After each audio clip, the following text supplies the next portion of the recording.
It was a Friday so different that I knew that it would change the course of history. I knew that when he had returned to the city, that the time had come for the scriptures to be fulfilled. But what I didn't know is that I was a mother like any other. It was a Friday like any other Friday. I mean, I couldn't wait to get home from work and just to relax and kick back.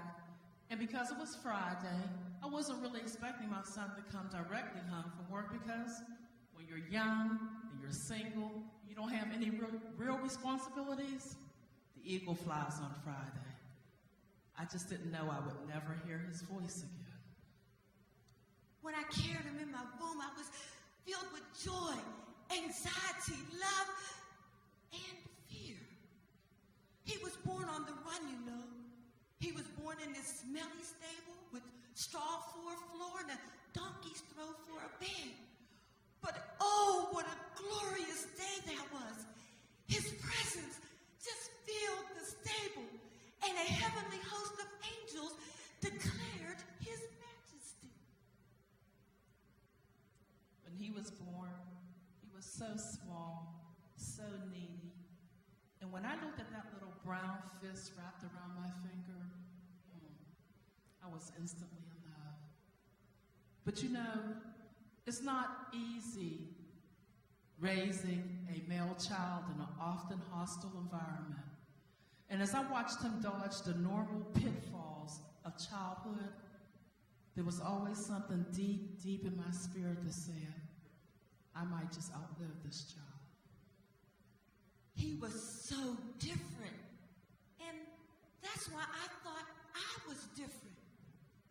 Here, my son, he was able to sit with the scholars, discuss religious doctrine with the elders, and even as a young man, he healed the sick, he made the blind to see, the deaf to hear, the lame to walk.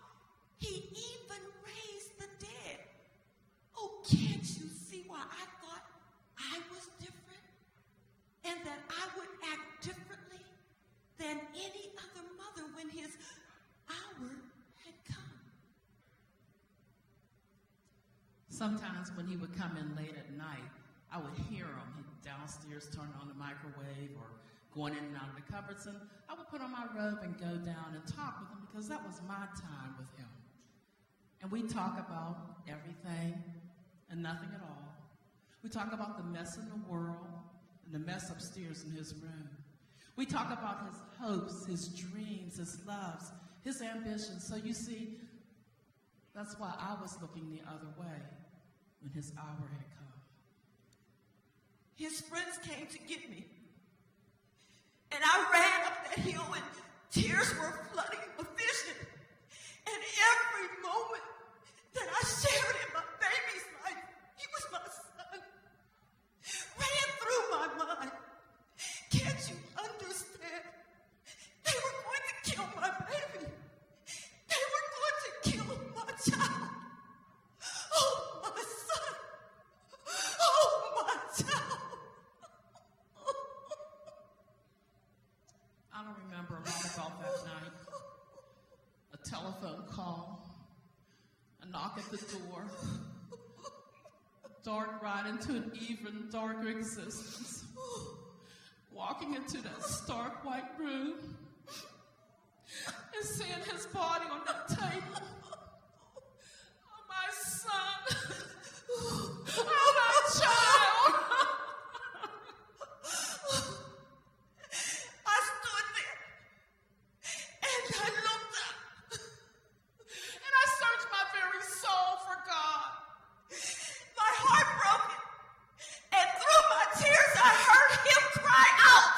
And I cried out, Father! Father! Why Why hast thou forsaken forsaken me?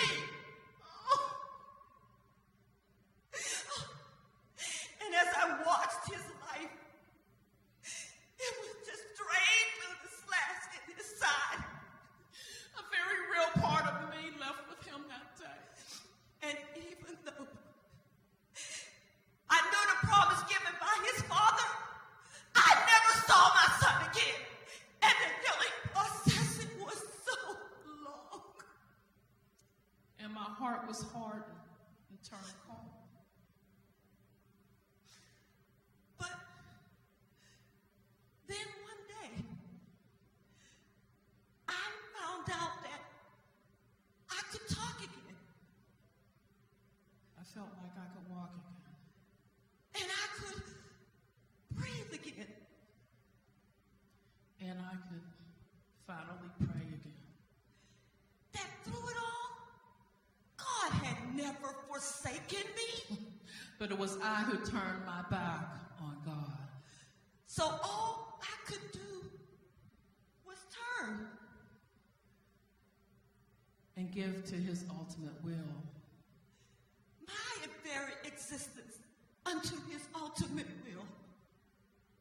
And it was only then I could go to the only physician who could heal my pain.